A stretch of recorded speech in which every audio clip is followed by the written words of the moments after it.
Hey, what's up, guys? Combat Critic here. Let's talk about this upcoming fight between Shavkat Rakhmonov and Stephen Wonderboy Thompson. So let's get started. If we talk about the records of these two guys, starting with Rakhmonov, so Rakhmonov has 17 fights in total and he's won all 17 of his fights. He is undefeated right now. If we talk about his wins, he has 8 wins via knockout and 9 wins via submission. So a really balanced fighter. Looking at his record, now let's talk about the record of Wonderboy. So Wonderboy has 24 fights in total and he has won 17 of his 24 fights, lost 6. If we talk about his 17 wins, he has 8 wins via knockout, just 1 via submission and another 8 via decision. So he is primarily a striker. He doesn't like to go to the ground. He has just 1 win via submission. If we talk about his 6 losses, he has been knocked out just once and he has lost 5 times via decision. So it's really hard to finish this guy. Whereas if we talk about Rakhmonov is a guy who is known for finishing guys. All of his fights have ended in finish. So this will be a really exciting matchup. Wonderboy also has 1 draw on his record. Now let's take a look at the physical and career statistics of both these guys. Starting with the height, it is 6'1" for Rakhmonov and it is 6'0" for Wonderboy. So Rakhmonov will have a slight 1 inch height advantage. Weight will be even at 170 pounds for both these guys. Reach is 77 inches for Rakhmonov and it is 75 inches for Wonderboy. So a 2 inch reach advantage goes to Rakhmonov. If we talk about the stance, both these guys are orthodox stance fighters. And if we talk about the age, Rakhmonov is the younger fighter and he is younger by about 9 years, sorry, 10 years, and this is a huge age gap between these two guys. I think whenever there is an age gap of more than 5 years, the younger guy wins almost two-thirds of the time. So Rakhmonov has a huge advantage in this fight just because he is 10 years younger than Wonderboy. Wonderboy is over 40 right now and he is on the end of his career. Now let's talk about the career statistics between these two guys, starting with the striking numbers. First up, we have the strikes landed per minute. Now this signifies the number of significant strikes that you land on your opponent per minute on average. This is 4.45 for Rakhmonov and it is 4.2 for Wonderboy Thompson. So a slight advantage here goes to Rakhmonov. He is landing more significant strikes per minute on his opponents. Striking accuracy is 59% for Rakhmonov and it is 45% for Wonderboy Thompson. So again, the clear advantage here goes to Rakhmonov. He is more accurate with his strikes. Next up, we have the strikes absorbed per minute. Now this is the opposite of strikes landed per minute and this signifies the number of significant strikes that you absorb from your opponent per minute on average. This is 2.61 for Rakhmonov and it is 3.04 for Wonderboy Thompson. So in this case, the guy with the lower number has an advantage because he is getting hit lesser. So the advantage here again goes to Rakhmonov. Striking defense is 53% for Rakhmonov. We have seen he gets hit. And if you talk about Wonderboy, it is 55%. So Wonderboy has a slight advantage in the striking defense department. Other than that, Rakhmonov has advantage in all three of the striking metrics. Now let's talk about the wrestling grappling statistics between these two guys. First up, we have the takedown average, which is 1.49 for Rakhmonov and it is just 0.27 for Wonderboy. So we know Wonderboy does not really use wrestling or grappling in his game at all.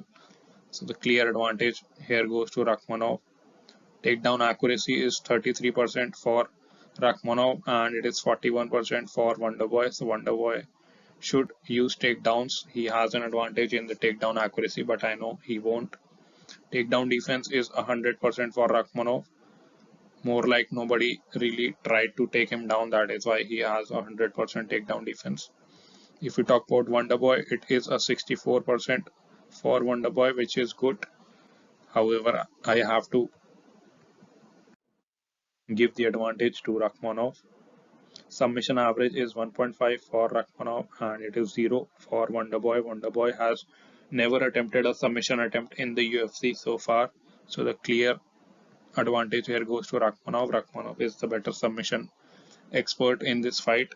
Overall, in the striking, the only metric where Wonderboy is ahead by a very minor difference is the striking defense. Otherwise, in all the other three, Rakhmonov is ahead in the wrestling and the BJJ statistics. Again, Rakhmonov is ahead. He is the younger fighter by about 10 years. He has 1 inch height advantage as well as 2 inch reach advantage. So you can pretty much close this video right now. You have my pick. However, for the sake of completeness, let's go over to the significant strikes by position for both these guys, starting with Rakhmonov. So 60% of all the strikes that Rakhmonov throws are from the standing position, 26% from the clinch and 14% on the ground. If we compare this with Wonderboy, 90% of all his strikes are from the standing position. Wonderboy likes to keep it standing and just 6% from the clinch and just 4% on the ground. Now let's take a look at the significant strikes by target. Starting with Rakhmonov, 65% of all his strikes are to the head, 30% to the body and 4% to the leg. If we compare this with Wonderboy, 67% of all his strikes are to the head, 23% to the body and 10% to the leg. So Wonderboy uses leg kicks in his game more often than Rakhmonov. This is a positive point for him. Now let's talk about some of the previous performances of these two guys. Starting with Rakhmonov, he is undefeated right now. In his last fight, he beat Jeff Neal, and this fight happened in March of this year. He finished Jeff Neal in the third round via submission rear naked choke.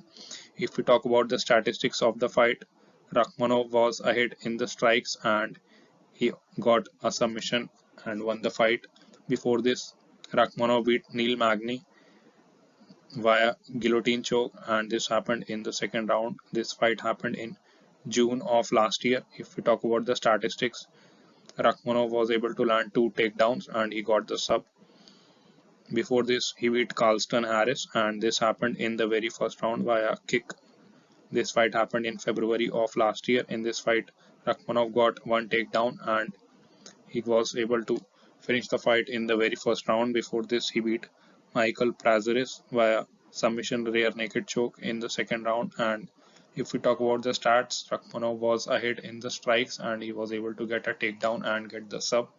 Before this was his fight with Alex Oliveira, where he finished him via guillotine choke in the very first round. So this man is a really exciting fighter. However, he gets hit in the fight with Jeff Neal. Jeff wobbled him with a strike. Now let's talk about Wonderboy's previous few fights. So Wonderboy has been in the UFC for a really long time. He is a veteran of the game, and in his last fight he beat Kevin Holland via KO TKO in the fourth round, and this fight happened in December of last year. Pretty fun fight between these two guys. In this fight, Stephen Wonderboy had a huge advantage in the strikes landed. However, Kevin Holland was able to get 2 takedowns. Kevin would have won this fight had he gone to the ground with Wonderboy, but he refused to do it. I think in this fight against Rakhmonov should take the easy route and just go to the ground with Wonderboy and finish him via submission. I think he should not stand with Wonderboy because I've not seen a lot of guys outstriking Wonderboy on the feet. The only loss that he has on the feet was against Anthony Pettis, and even in this fight, Wonderboy was actually ahead and he was beating Anthony. Anthony got a fluke knockout in this fight. This is the only knockout loss that Wonderboy has had in his entire MMA career. Now let's go back and talk about the previous few fights of Stephen Wonderboy Thompson prior to the Kevin Holland fight. He lost to Bilal Muhammad, and in this fight Bilal landed 7 takedowns on him and also a submission attempt one submission attempt, and this is the reason why Bilal won the fight via unanimous decision. This fight happened in December of 2021. He also lost to Gilbert Burns, and in this fight again Gilbert Burns got 3 takedowns, and he was able to win a fight via unanimous decision. So Wonderboy has a problem with wrestlers. Before this, he beat Jeff Neal, and in this fight, he had a huge lead in the striking numbers, and he was able to win the fight via unanimous decision. Previous to this, he beat Vicente Luque also via unanimous decision, and he had a huge striking advantage again in this fight. He was able to land one knockdown on Vicente Luque. So this man is a great striker. However, on the ground, his wrestling and his submission defense is not really good. I think Rakhmonov is the clear-cut choice for this fight. I think Rakhmonov should finish this fight early by shooting for the takedown and finishing Wonderboy on the ground. If this fight remains standing, I will be somewhat concerned for Rakhmonov, because even though he is the better striker, we have seen that 3 of the 4 striking metrics favor him. I don't really see Wonderboy, getting outclassed on the feet against any opponent. So for these reasons, I think Rakhmonov is the clear-cut pick. That's it for this video. Let me know what you guys think in the comments below. I'll see you guys in the next video.